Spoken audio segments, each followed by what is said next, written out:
It sounds like Big Brother is watching. Thank you, everyone.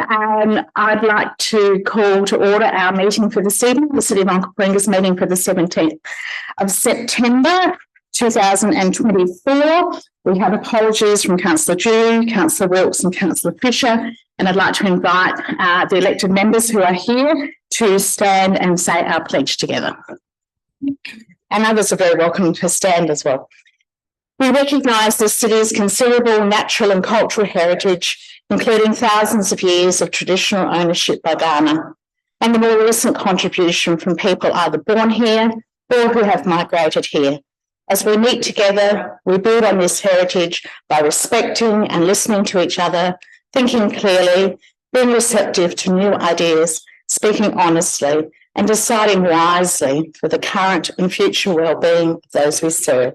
Thanks, everyone. And just a welcome to those of you who are here in the gallery this evening. You're very welcome. And just to remind you that we are recording this meeting, so you may be picked up on the various recording mechanisms that are in place.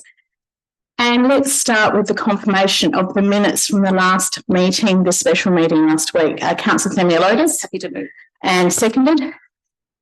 Councillor Platten. Any further comments? All in favour? Against? The motion is carried. There's no adjourned business. The leave of absence from Councillor Fisher we've already noted. And we now come to the acting mayor's report. And I'd just like to say thank you to Councillor and Deputy Mayor back into his old role, Dan Platten, for assisting while I was on leave. So thank you very much. And you have his report in front of you. All those in favour? Can I have a mover? Apologies. Sorry, you've got that. Oh, yes. You'll note that we want to include a piece of correspondence that we received, I received today from the Honourable Joe Sockarch regarding the financial assistance grants. I did circulate that to everyone earlier today. Apologies that it was so late in the day, but we did receive it. So, Councillor Themeliotis, you moving? Yes, happy to move with the letter. With the letter, thank you. And Councillor Eaton? Thank you. Any questions? You're relieved of that duty for this evening. Thanks, Councillor Platten. Thank you, everyone. And they just need to vote on it. And now you need to vote on it. Why am I moving forward today? I'm glad I've got the coaching clinic right next to me. All those in favour? Against? Carried. And we also add Councillor Bell has just arrived into the chamber as well. Thank you. The next item are deputations. Just to let you know that I did receive a deputation from Mr. Harry Xenakis regarding an item that he was hoping to speak to this evening or in October. I've refused it for this meeting, and the item will be addressed and his deputation we welcome in October. The next deputation we have is from the Mayor of City of Mitcham, Heather Holmes-Ross. Please come forward. We would love to hear your deputation. And as Mayor Holmes-Ross comes up, just to remind all the members and her that we've got 8 minutes. And I've asked her if she's willing to take questions, and she is. The topic she's going to speak to us on is regarding her nomination as President of the Local Government Association, which is an item that will come to our chamber next month. And the floor is yours. So welcome. It's lovely to have you here. Thank you, Mayor Ware. It's lovely to be here. I've not been here before, and it's, but I have, am I speaking yet? Oh, shit. Oh, dear. So it's lovely to be here, and it's lovely to see how other chambers function. Luckily, my speaking note's only 5 minutes long, so I have those couple of seconds. Good evening, everyone. As stated, I'm Heather Holmes-Ross. I'm the Mayor of Mitcham. Thank you so much for allowing me to speak this evening, and I'm here to talk about the LGA election of President. I was hoping this deputation would fall on the evening that it was going to be in the agenda, but unfortunately it doesn't. So what I'm asking of members is to just hold the vibe for another month. I think that I've contacted most of you over the last month or so via email, and I was asking about your thoughts on the LGA, and I was keen to get feedback before I decided on a position. And I've heard from a few councillors and I've heard from most mayors. And so I've used this information and I've put it into my nomination form, and I've actually sent you another email quite recently. No, I haven't. I'm going to send you another email, which supports the details of my position. So I don't want to go a lot into that tonight because you'll have it on paper. The reason that I'm here is to introduce myself, to give you an idea of who I am and what's important to me, a few of the things I've done, and then by extension, you can judge whether you think that I have the attributes that you'd like to see in the LGA president. So I'd like to start by talking about my journey to becoming mayor. It wasn't a plan. I come from a background in science and small business, and I was working as a research chemist at Flinders Uni when I met my second husband. And he was the executive chef at Qantas, and he was keen on opening his own business. So in a crazy sea change moment, we decided to purchase a cafe together in Blackwood. We changed it to a cafe restaurant. We called it the Artisan Cafe, and we ran this thing along sustainable, ethical lines. We were promoting, small local producers, and we were doing, crafting things from scratch using the circular economy ideas before they were even words. And while we were doing this, I got to know some of the other business owners, and I created a shop local campaign, and I went to council. We had 55 businesses on board, and I went to my council and I said, will you help me? Please, will you give me in principle support? Will you give me someone to liaise with to help us with, we're planning markets and community picnics, and will you give me $500? And they said, no. And I said, right, now you've made me really cross. So what I'm going to do is stand for mayor.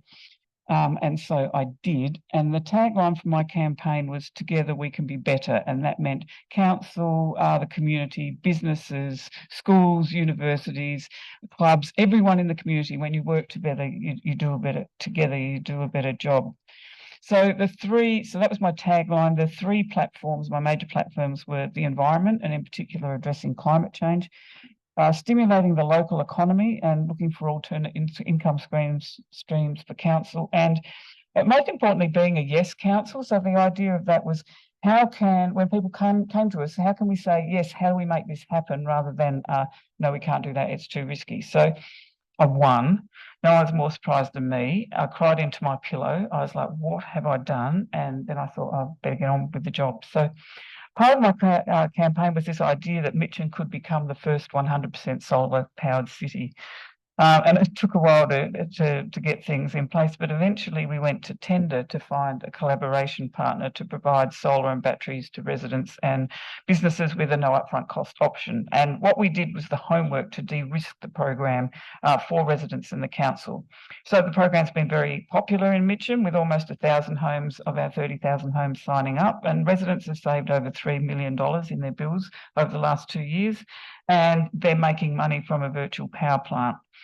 More recently, Charles, Sturt, Marion, Unley and Campbelltown have replicated the scheme, which is pretty gratifying, and I'd be happy to brief you another time on that if you're interested. But for now, the next part of our story is our most recent electricity tender, and that's for city operations, for streetlights and civic buildings, libraries, clubs, that type of thing.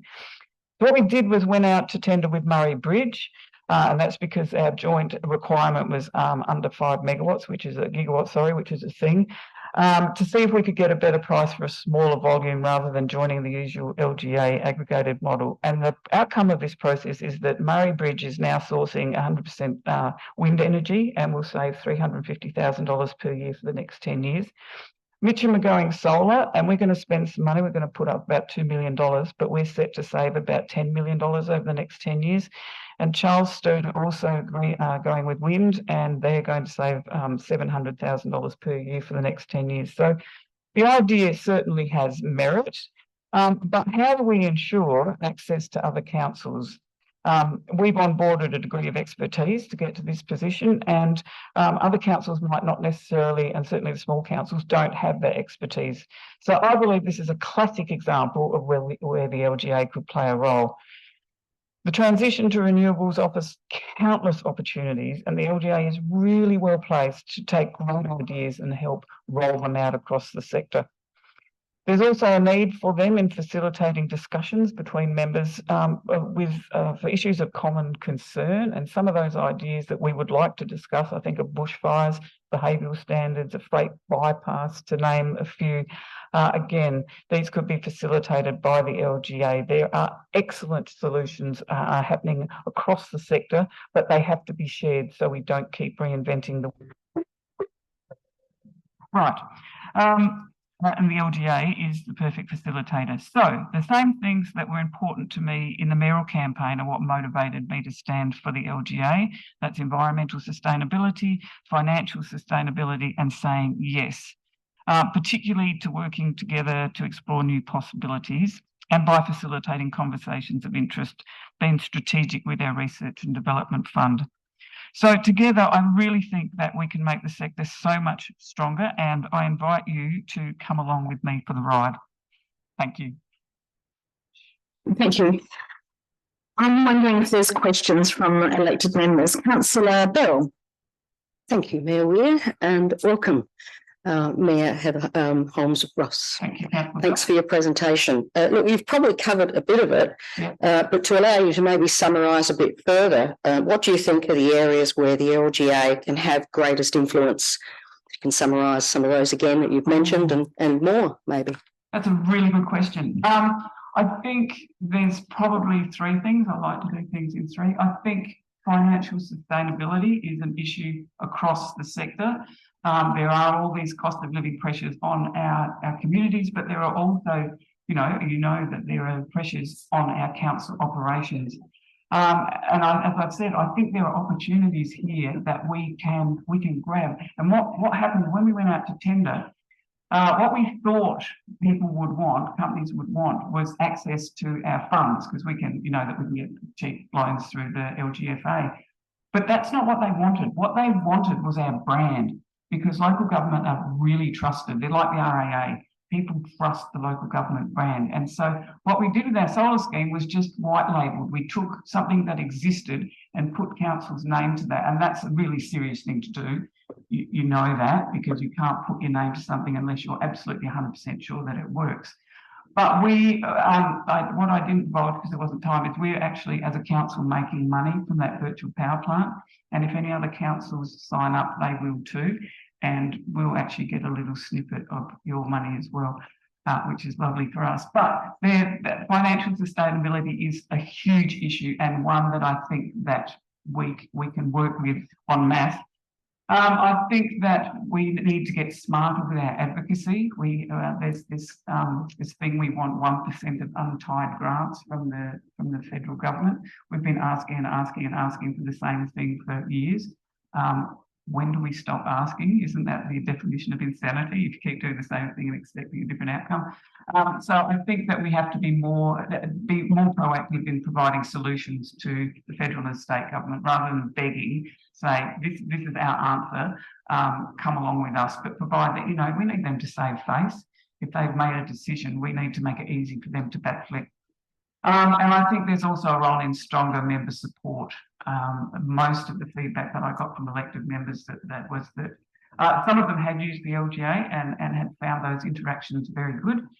Many people didn't have any idea of what the sector does. So that there's opportunities, I think, for leadership or mentoring of all elected members, not just mayors. So I think that support piece is really important, and I'm on the board, so I can say we should be doing more of that. So thank you. Thank you, and congratulations for all that you've done so far with the particularly with the solar. But do you mind summarising for me the role of the president of the LGA? Oh, that's also a very good question, to which I have no answer. I think it can be, it's almost like the mayoral role. It can be whatever you make it. So I think if you're the leader, then your job is to unite the sector, or unite whoever you're leading, and hopefully bring along the organisation as well. But I think that any group, any organisation needs a vision, and that's up to the leader to provide the vision, to sell the vision, and then help the organisation achieve that. And a CEO is the person that's put in place to help with that. But I do think the vision comes from the leader. Thank you. Councillor Themeliotis. Thank you, Mayor Holmes-Ross. I have two questions. The first question is, councils are facing constant rising costs. Yes. And the LGA membership constantly goes up. So what can you tell me about the costs of the LGA membership? Are they going, will we see a reduction in memberships to support councils better? Oh, a reduction in membership cost? Yes. I have no idea, but what I think as a membership-based organisation is they, like a council, the LGA, like a council, has to be proving to their members or their community that they're worth what they're spending. So we do that by rates. We go out and say these are the rates, and then our community either like what we're providing for rates or they don't, and so we're either elected or not elected as a result. I think that we as the members have an opportunity to feed back to the LGA what our expectations are on the costs and what we expect for those costs. So that's a piece of work I'm not sure happened, but I think together it's a conversation that we can have. Did that answer the question? Probably wasn't the answer I was after, but that's the answer you've given. So I'll say the LGA is going to drop its rates because that wouldn't be a decision that I could make on my own. yeah, absolutely. The LGA just need to be a bit more understanding of local government, maybe.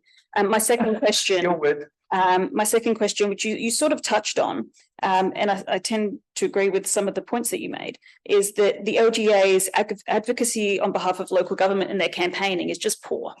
So can you tell me, if you're elected as president, the top 3 advocacy items you'll be fighting for to make local government better? Right, okay.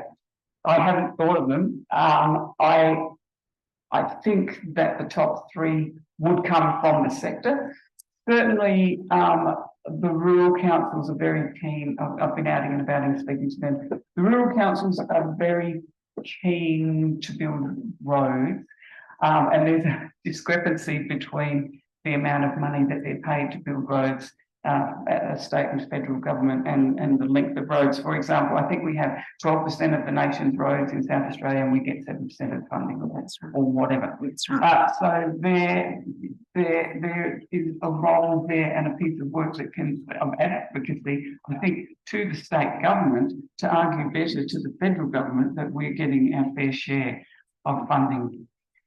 Other advocacy things, if it were me and just me, I'd want the state government to do cat laws across the whole, like cats don't know when they reach a border. So I would like them to do that. And again, if it's me, I would like the state government to allow us to empty our green bins weekly rather than fortnightly. So take away the requirement to empty the general waste bin weekly. I think that if you charge local government with doing things, then you should let local government do the things that you've told them to do. And again, if the community don't like that, they won't re-elect those members. But it's difficult when the state government asks us to do a job and then imposes things on us that doesn't allow us to do our job well.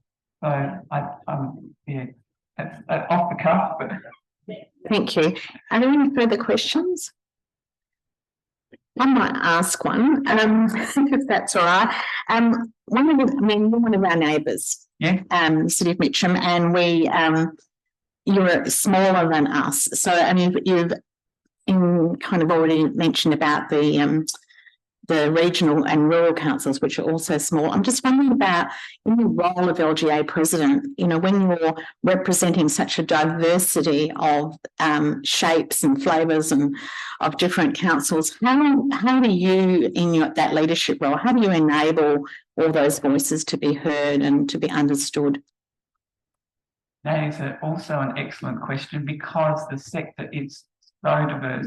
And going out and about into the regions, I have realised that their job, that the job they see as being councils, is so different to the job that we do. I mean, they are talking always infrastructure. It's always about infrastructure and absolutely essential infrastructure like roads. So while we're building, you know, libraries and schools, we're not building a pool, but I wish we would. That's not the type of thing that they're doing. So I think creating an understanding within the membership of the diversity is important, and then looking for those things that we have in common. The things that rural and metro councils have in common that they want advocacy on, I think is a place that we could be focusing, rather than, because the whole roads thing, yes, it's an issue, but we can't keep on and on and on. That can't be the only thing that we're talking about, because there are other things within the sector. So while that's important and it's a piece of work that has to happen, how can we have, you know, how can we do roads for the rural councils better? There's other things that are really, really important that we can get to if we facilitate these conversations of interest. I'm hoping that makes sense. Yeah, that does make sense. So thank you. If there's no further questions, we can let you take your leave. And thank you very much for making the time to come and brief us on your candidacy. That is an absolute pleasure. I'm sorry that I can't stay. I have a council meeting, a special meeting, and I have booked him to come here.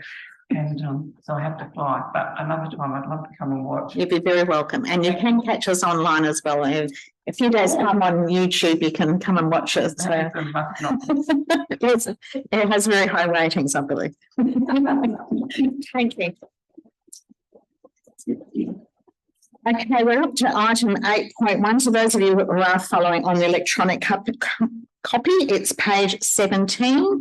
And this is the SWARA report from the board meeting of the 19th of August.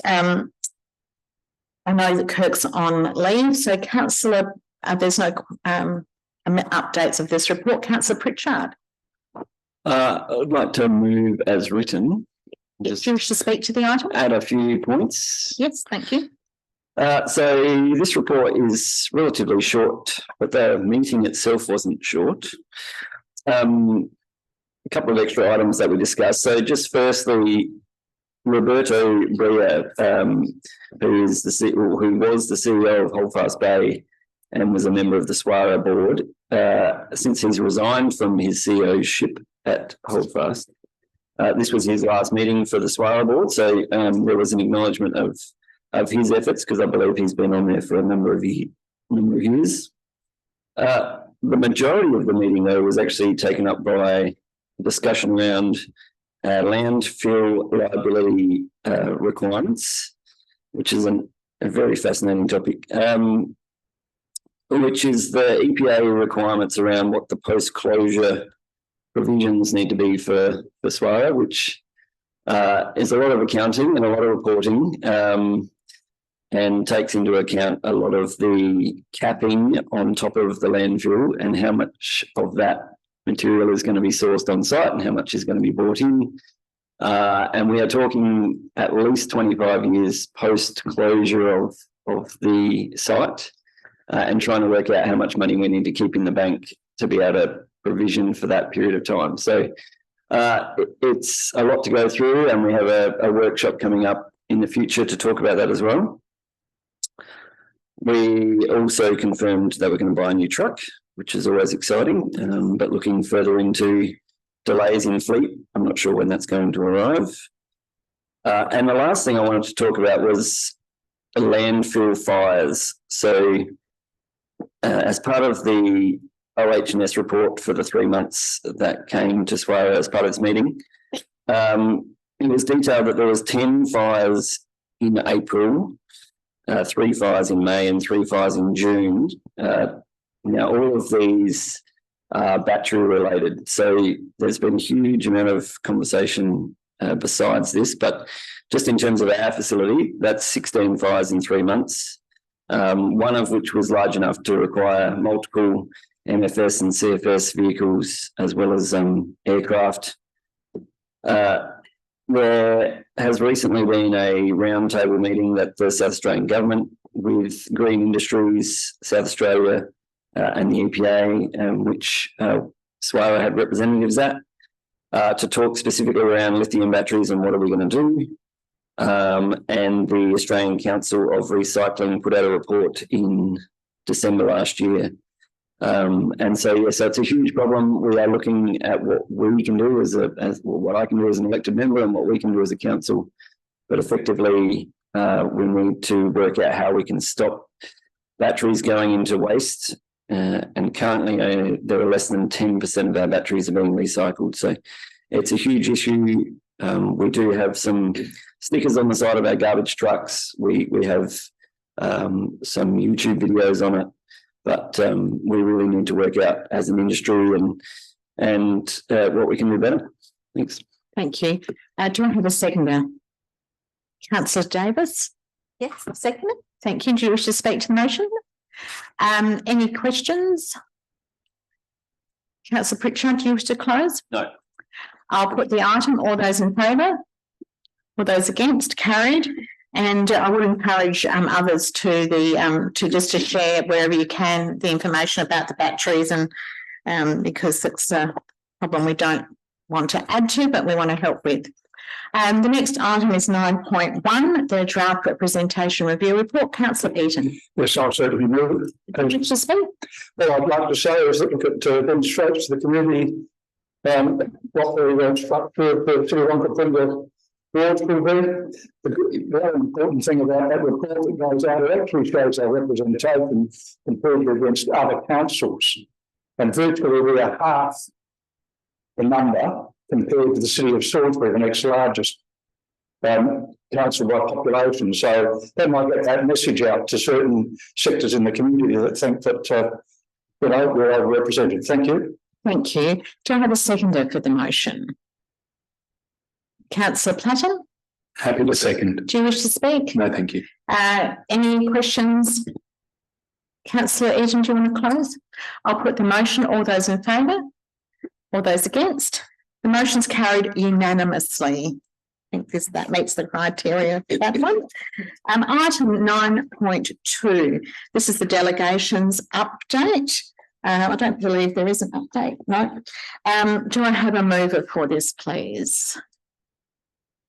Councillor Eaton. Yeah, I'll move it meets those changes in the legislation and things like that. Thank you. Thank you very much. Councillor Greaves. Thank you. I'm happy to second. Don't Do you wish to speak? Any questions? Councillor Eaton, do you wish to close? I'll put the motion. All those in favour? Against? The motion's carried. Item 9.3, the draft submission on the proposed CAT management amendment. So this is page 199. Councillor Eaton. Yes, this certainly. You're moving the motion? Yes, I'll move the motion. Thank you. And it certainly demonstrates what we're saying, the local government association's submission as well as ours. It's about time that the state government got a little bit courageous.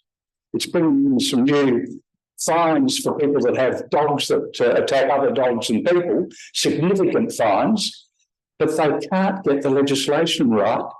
They don't have this legislation across the country, the state, in respect to containing cats and the management of cats. So I think that the opportunity is there, and certainly I support it. Thank you. Thank you very much. Councillor Bell. Yes, thanks, Mayor. I'd like to second the motion. Do you wish to speak? Yes, just briefly to say congratulations to the staff for putting the survey submission together, and also for putting together the survey and engagement. I think is really important to include in that. It raises the engagement itself, obviously, raises awareness among community, hopefully, about what we're doing. As well as providing some data for us that we can share with the government at a later date. The draft submission is obviously shows that further research is clearly needed by the state government and Department of Environment and Water, especially to inform the most appropriate responses to the impact of cats and on wildlife and biodiversity, and essentially the importance of statewide cat containment or management and statewide education that will benefit. So well done and congratulations. Thank you. Are there any questions? Any further debate? I'll put the motion. All those in favour? All those against? The motion's carried. Thanks, everyone. And thank you, staff, for trampsing through all of those things, and including the community in our views. The item 9.4, the community vision for the next 10 years for our approval. Do I have a mover? Councillor Themeliotis. Yes, happy to move. Look, I'll speak really briefly to it. Go ahead. I just want to say this is probably the first time that we've had a community vision or community plan, which I feel like visually is so like inspiring, like really engaging. So I really want to congratulate staff with that. I do genuinely feel like when I'm reading through these dot points and not heavy text, I appreciate dot points over heavy text, that there are members in my community who will genuinely see themselves within this report. I will give a little nod to the artwork, which I think is beautiful and amazing, and it's a local artist, which I think is also fantastic. The only concern I'm going to put is that we need to fund this now, and we need to work out the next stage. And I think that's the tough bit. I feel like this was fun and enjoyable, and I've learned so much from it, and is very engaging. And I think our community will appreciate it, and we'll probably get more feedback off the back of this than we have of any other report. I really feel like this is a real standout report. So I just want to thank staff, and now the hard slog starts. Thank you. Councillor Bell. Yes, thank you, Mayor. I too would like to start by seconding the motion. Yes, and also I'd like to congratulate the staff on the work that's been done. It's been a real pleasure to be part of the process. I want to congratulate also the elected members, because I think we all did it as a team effort, and congratulate the Mayor and the CEO for their leadership in the process. Like I said, I think it was a real pleasure to be part of it, and I feel very proud to have taken part through all the processes, the stage 1, 2 and 3. The fact that we as a group and the council were able to engage over 5,000 people, residents in the process, is incredible. The fact that we were involved in the beautiful pictures, as Councillor Themeliotis mentions, and I think the themes that came out of it, community, environment, livability and leadership, really does show what the community want, and it demonstrates quite clearly that process. So congratulations. Thank you. Thank you. Any questions? I just want to remind people before we put the motion, there are a couple of little tiny amendments that have been circulated, primarily editorial typos. There's nothing, no content change. So I'll put the motion. Marion, Councillor Themeliotis, did you wish to close? I'll put the motion in. All those in favour? All those against? Carried unanimously.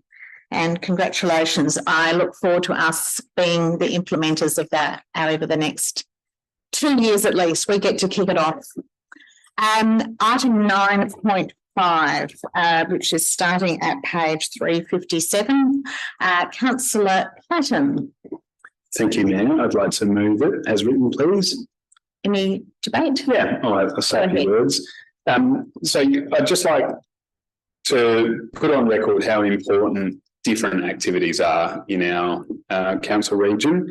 And this particular event brings a whole different cohort of people to our amazing city and lets them showcase something that they feel is really important. So I hope that when grants come back, we are able to support them, and I hope before grants come back, we're able to support them potentially in kind. So I hope everyone supports it and have a good read. Thank you. Councillor Pritchard. Motion or debate? Yeah, second motion, and then just talk. As part of this report, I was keen to have a look at the images from both 2022 and 2024. And so there were some links provided, and it looks like a fantastic event.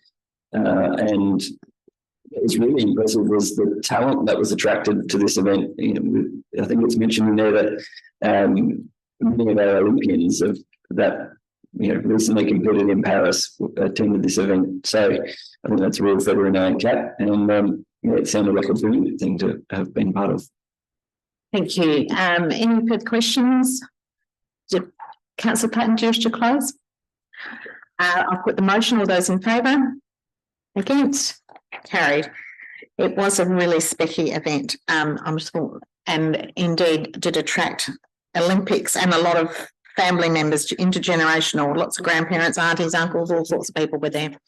9.6, there's no update from staff. So this is page 387. Do I have a mover? Councillor Eaton? Yes, I'm happy to move the resolution. Thank you very much. Certainly enables the community to actually see how much commitment we've got on those programs. Thank you. Thank you. Councillor Bell? Yes, I'm happy to second, Mayor. Any questions? Councillor Eaton, just to close debate. I'll put the motion. All those in favour? Against? Motion's carried. Thank you, everyone. 9.7, the draft long-term financial plan and strategic asset management plan. So we've got two options here for recommendations. So just alerting you to that. Councillor Pritchard. I'd like to move two, please. So two, which is moving scenario two. Yes. To Go ahead. Do you wish to speak to the motion? Just briefly, because that's how everyone starts their. Your time starts now. I mean, we've had some workshops around this, and I think, and I would like to thank the staff for the options that they've provided in how we can start our debt management strategy. And I think that's important to note that this is the start of the journey with regards to debt. It's not the whole story. And I think that's one of the things to point out is that the Audit and Risk Committee have had a good look at this as well. Their advice is in the agenda, and it was really around just working and just sort of commending the council on the fact that they're looking into this. They didn't choose a scenario that they were more in favour of anything else. Other than to say that the reliance is on future surpluses. And so those beautiful blue graphs, which have got large columns in years 4, 5, 6, 7, 8, 9, 10, that is money that is really paying down the deficits that we've had in the last 10 years. So I would like people to think of the way the graphs would look. So the last sort of 10 years of lots of graphs below the line, and then hopefully we can have some graphs above the line and they can balance each other out and not get to a point where down the line we think that there's all this extra money that we can spend. So really that was the Audit and Risk Committee's advice, is that anything in the future is a risk. So I think in this scenario we're looking to try and make a quicker impact on the future debt. And I think in that respect, it's the right way to go, and it reduces some of the future risk around that. I would also like to point out that we really need to highlight that we are still spending plenty of money, and we're doing all of the renewal projects under this scenario. And so there is plenty of community that the community will see that we are working on and where we are building. It's simply the new and significant upgrades that we're pausing for here. And so that renewal program is not impacted, which I think is really important for everyone to note, that we're not stopping things. We're just we're still going to do the maintenance, and that's what the community is really keen to see, is that we spend our time and our effort on renewals, and that's what the ESCOSA recommendation was as well. And I think that's about it. Thanks. Thank you. Councillor Bell. Thank you, Mayor. I'd like to second the motion. Do you wish to speak? Just briefly to reiterate what Councillor Pritchard has said. I believe that point 2 that we've chosen there really reflects more accurately the community vision, strategic asset management plan, the annual budget, and essentially what ESCOSA and the Audit and Risk Committee have advised. So I believe this and support this for those reasons. Thank you. Thank you. Any further speakers or questions? I'll put the motion. As Councillor Yeoman, sorry. Just a quick question, just if I can say something, not just a quick one to staff if I can. Just to quickly, any sort of glaring differences between scenario 2 and scenarios 3 that might help us make a decision here? Through the Mayor, the main difference between scenario 2 and scenario 3 is the timeframe for which the new and significant upgrade program is paused. So scenario 2 will see a pause for 1 year, whereas scenario 3 will have the NSU program continued. So scenario 1 had a pause for 4 years. So that's the main difference between scenarios 1, 2 and 3 is effectively the pausing of the NSU program and for how long we do that for. The other main difference is the hardcore pressures. So in scenario 3, it includes the hardcore pressures. So does scenario 2, but scenario 1 does not. Yep, can I just say a couple of things? Look, I support this scenario 2 as well as the other, as opposed to 3 and 1. Scenario 2, you've just got this, as Morgan just mentioned there, you've just got the no new projects for 12 months. That's something this chamber can control.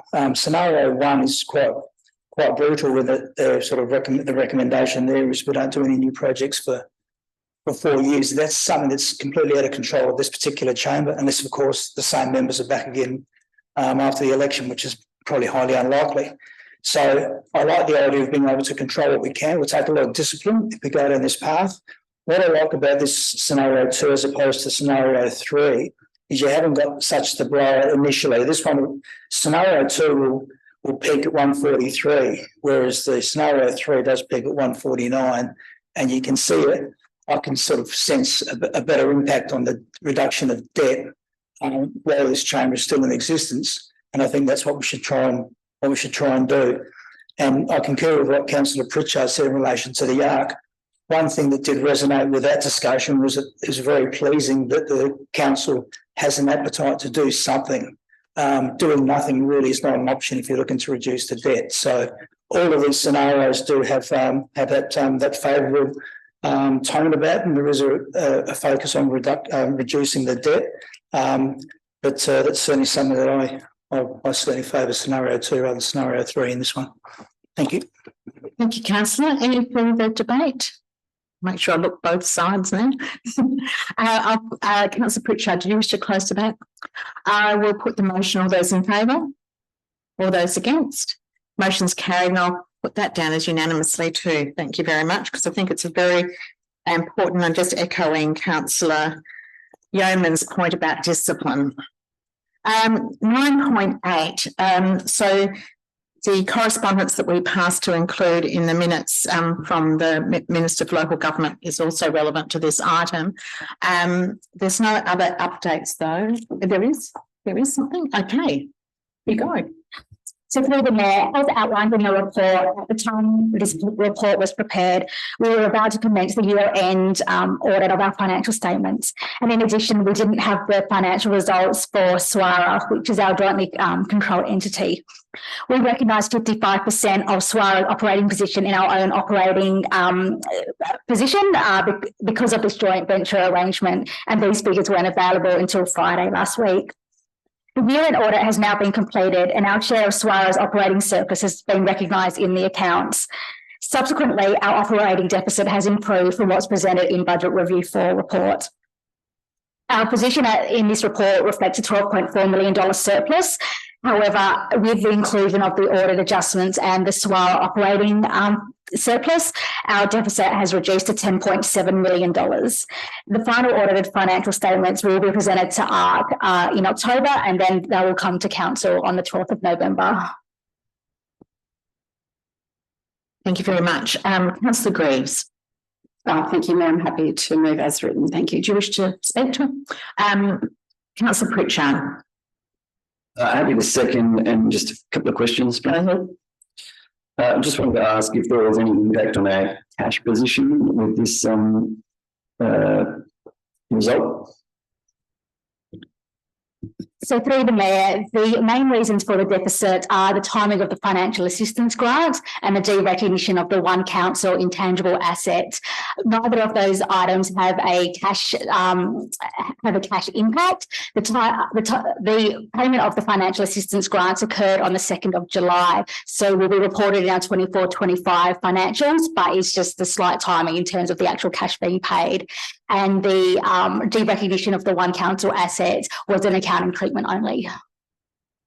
And with the reporting of the financial assistance grant in the 24-25 budget, is that going to be a positive impact on our 24-25 budget, or?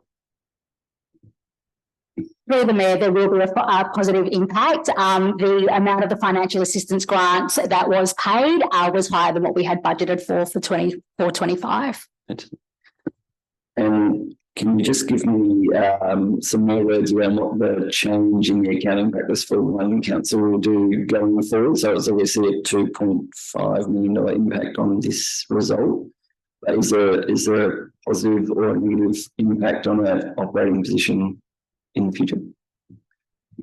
So moving forward, we won't need to recognise an amortisation expense relating to the one council intangible asset. So that's a savings of approximately $1.4 million. However, that will be offset by some expenditure that we would have capitalised under the previous accounting treatment. So the overall net impact on the operating position is a positive variance of about $900,000 per year. Councillor Themeliotis. Yes, just a question, please. So last financial year, we found $8 million or so of savings. Is that now counteracted from this, or we still found $8 million of savings last financial year? Is that still, sorry, you can correct me on the figure. Is that those savings still a saving? So through the Mayor, those savings are real and were realised. The deficit position was relating to items outside of any savings that were recognised. Councillor Yeomans. Just a question if I can. Not sure how to go about doing this. Thanks for the information that you've given us in relation to the borrowing, the report of borrowings. My question. This puts things into context, but my question is, can we go, when we sort of report to the community, can we word in such a way when it comes to borrowings so that there's no confusion that borrowings is debt? Because our borrowings for June 24, this is a long question. That's right. Our borrowings for June 24 is $112 million. However, we've actually received $27.6 million in advance. Now, I understand that gets put into the bucket, so that reduces the borrowing, so reduce interest. I get that. However, without that money, our debt would be $140 million. So to ensure there's no confusion, what I sense with the community is they'll see the figure of $112 million of borrowings and they'll just think that's our debt, when it's actually not. We've actually got that figure because we've actually got this extra money coming in. So how to go about wording that, I'm not too sure, but I think that's a true, accurate figure in relation to representing the financial position of the council. And the other reason I'm going down this path is it's been really difficult when there's been previous years where there's been a borrowing figure of 90 million or 80 million or whatever it might have been, and all of a sudden now you've got this higher figure where we haven't actually gone out and got ourselves in the first. Take a question. We spent the money. So otherwise, how can you go about doing this? Because I know there's information in the report. I'm not too sure I can change that. So the question is around how do we communicate with clarity about what the difference between borrowings and debt? Borrowings and underlying borrowing positions. Yes, please. Yeah, sorry. Is that a summary? Yes, please. Okay. Off you go. So through the Mayor, certainly take your point, Councillor Yeomans, and we can look at how we make that clearer in that our level of borrowings is reduced by revenue received in advance. So we'll find a way to word that reflects any positive impact that we're having through that funding in advance. Yep. Communication is really critical with all our activities, and how we do it in a way that is understood and with clarity is always really helpful. So thank you, Councillor Yeomans. Any further questions? Councillor Grieve, to use to close debate, I'll put the motion. All those in favour? All those against? The motion's carried. Thank you, everyone. The election of two positions for the LGA Finance Authority Board of Trustees, item 9.9. Councillor Pritchard. Yeah, I am keen to nominate John Smedley as one of the positions, and also Michael Phillips Ryder. So that's the motion. Yep. Okey-doke. Hang on, I'm reading that. RYDER, yeah, that's it. And do you wish to speak to that? Just quickly, so John Smedley is a member of the Swale Board. He's a councillor at the City of Holmes-Ross, Vale. He also has a background in commercial banking. I spoke to John this afternoon just to touch base and just get his nomination, I guess. And yeah, John was extremely pleased that I gave him the call. He has been a councillor for a number of years and has applied to this group before. Now, previously, most of the members of this committee have been executives or administration, I believe. And so I think 4 of the 5 this time are councillors, which I think is really good. My second choice of Michael was, I think it's great to have a regional member, and there was two options. I'm not sure why I chose Michael. He's a barrister, and so we've only got what we've got in front of us, and so they're my 2 options. Thanks.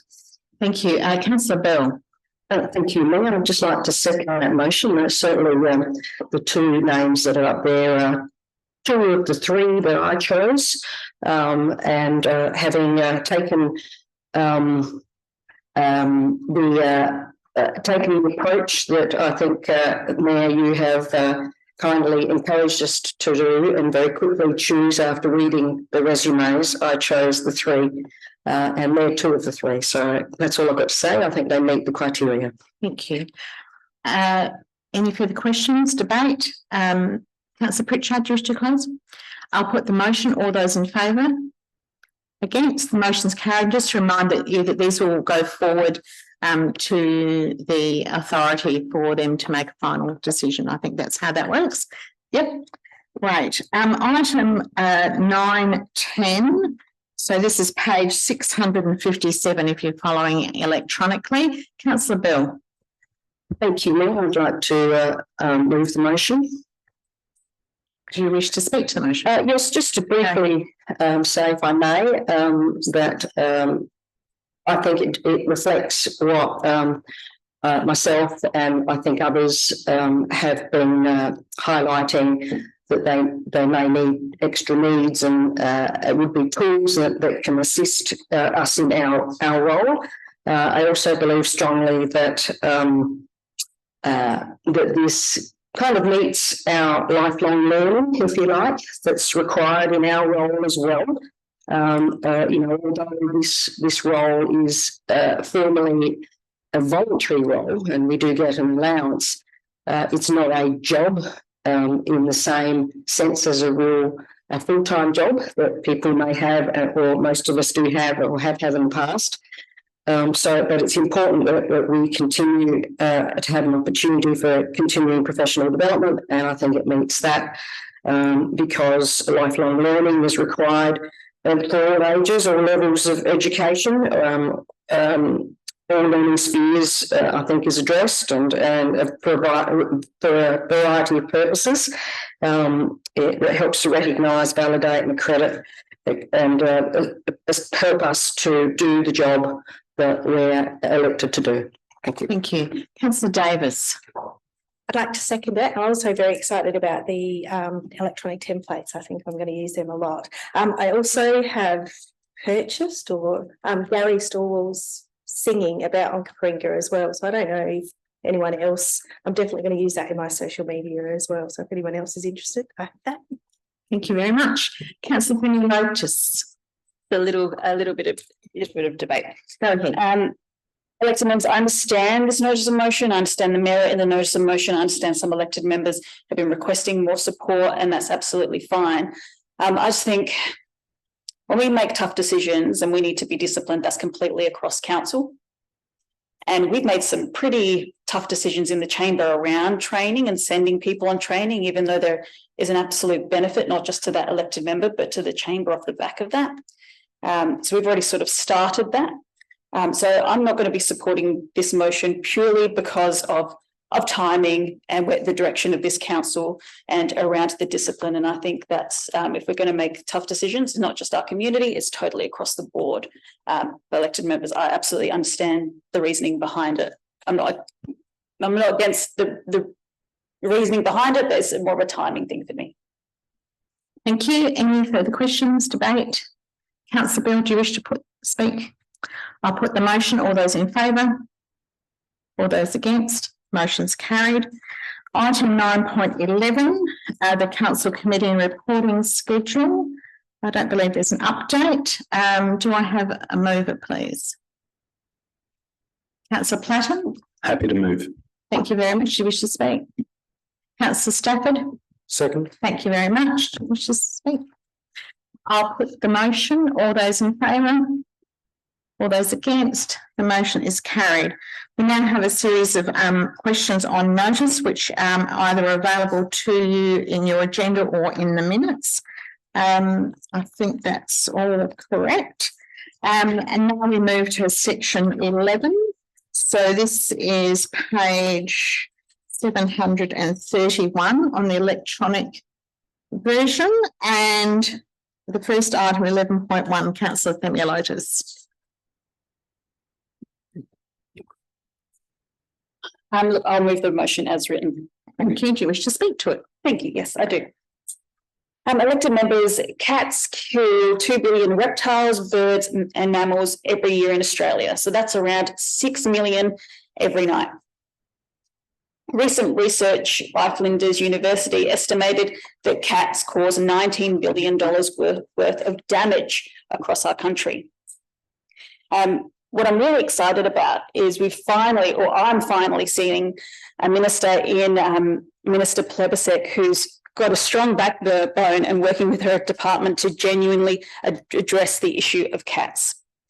Now, I know a lot of you will be looking at this and saying, well, that's federal, but I've gone and delved deep into the plan and guess what? We're in there.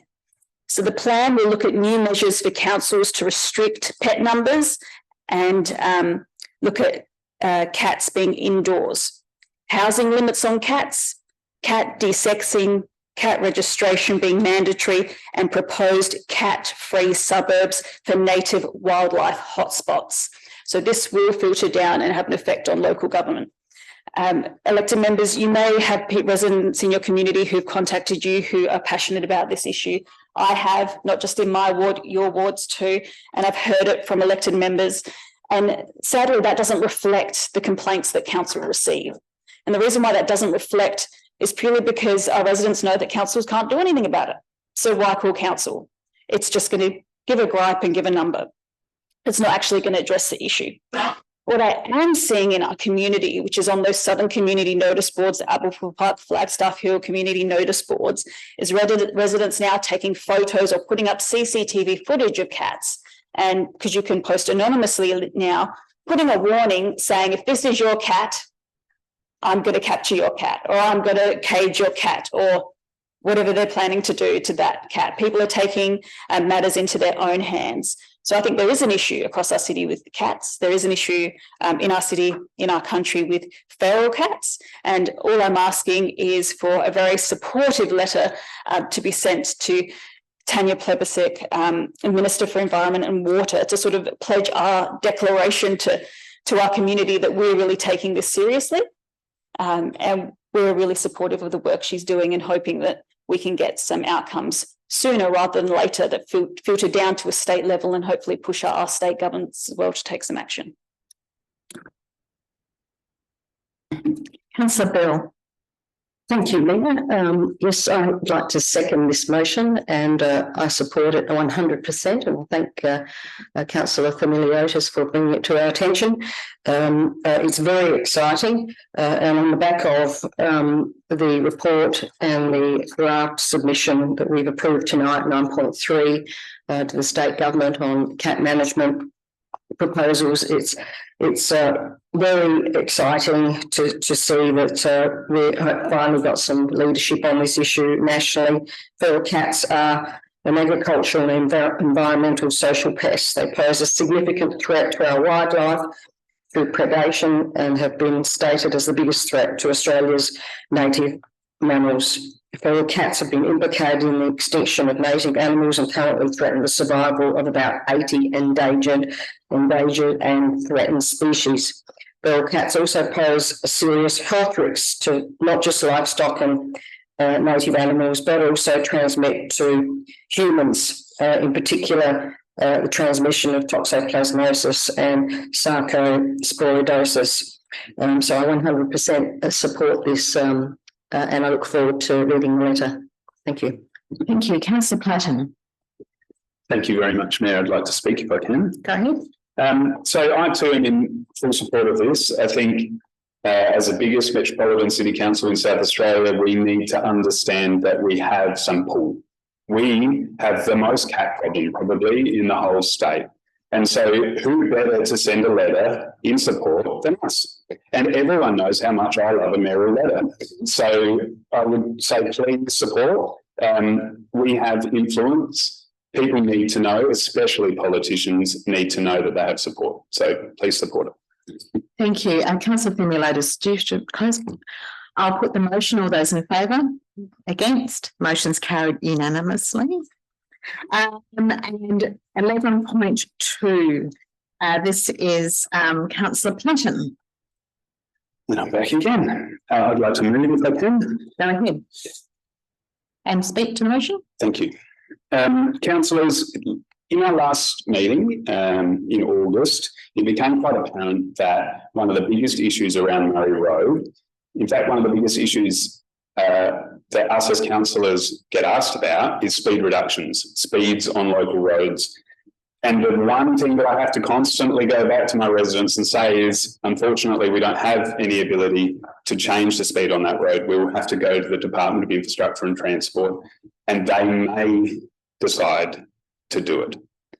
They have a pretty stringent set of criteria, and I don't think that criteria involves asking the local council. I think it should, because our connection point is with our local people and our local residents, and our local residents are telling us that there are speed problems on Murray Road. There are speed problems on many roads. In fact, we know that there's a speed problem on Murray Road because we're proposing to put in traffic calming at quite a considerable cost. So instead of having the ability to reduce speed where we know it needs to happen, we have to put in quite expensive infrastructure to force people to reduce their speed because we can't change the speed signs. It is crazy.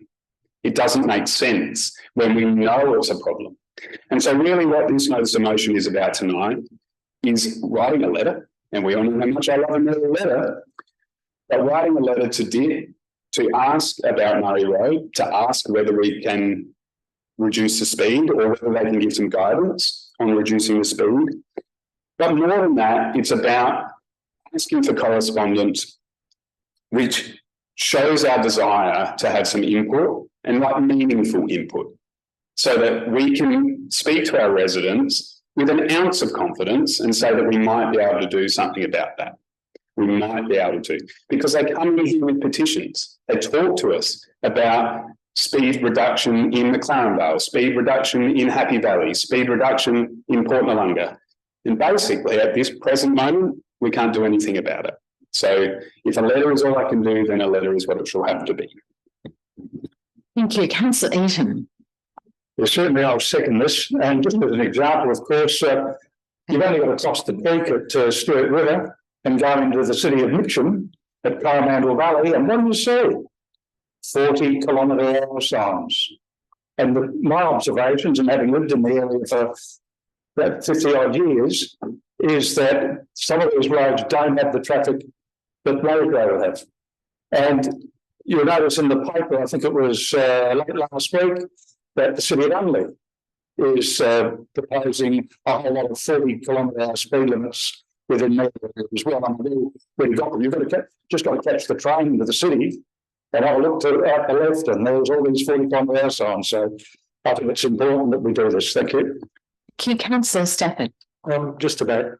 Go ahead. Yeah, I'd like to speak with total support of this motion because it's clear that at the end of the day, the people aren't going to the Department of Infrastructure and Transport. They're coming to the local councillors and they're coming to us with petitions and asking for the roads to be changed. And it's clear that we're sort of just acting as a conduit for the Department of Infrastructure and Transport without actually having a conversation between us. So total support. Thank you very much. Councillor Platten, do you wish to close? I'll put the motion. All those in favour? All those against? Carried. And I think the staff have got many points they can do to draft that letter from the contributions for that debate. So thank you very much. Item 11.3 has been withdrawn. Councillor Wilkes advised that earlier in the day when she realised she was unable to be here this evening. Item 12 is a petition for footpath renewal. And Councillor Bell.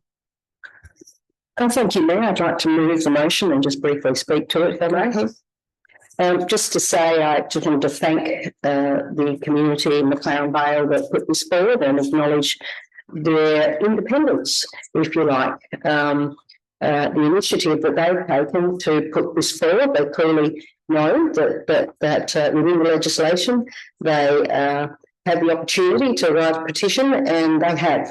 So I wanted to congratulate them and look forward to the investigation report that will follow that triggered it. Thank you. Thank you. Councillor Pritchard. Happy to second this motion, and we're looking forward to the report. I did ride my bike down this Aldersey Street today, just to have a quick look, but yeah, hopefully the investigative report is better than my eyes on my bike. Thanks. Thank you, Councillor. No further questions, debate. Councillor Bell, to close.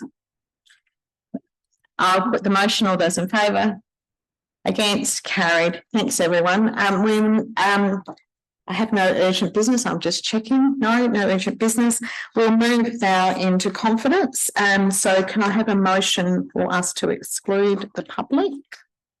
Councillor Themeliotis. Yes, happy to move. And seconded, Councillor Bell. Happy to second. All those in favour? Against? Carried. Thank you. I'll just file the staff and others who don't need to be here.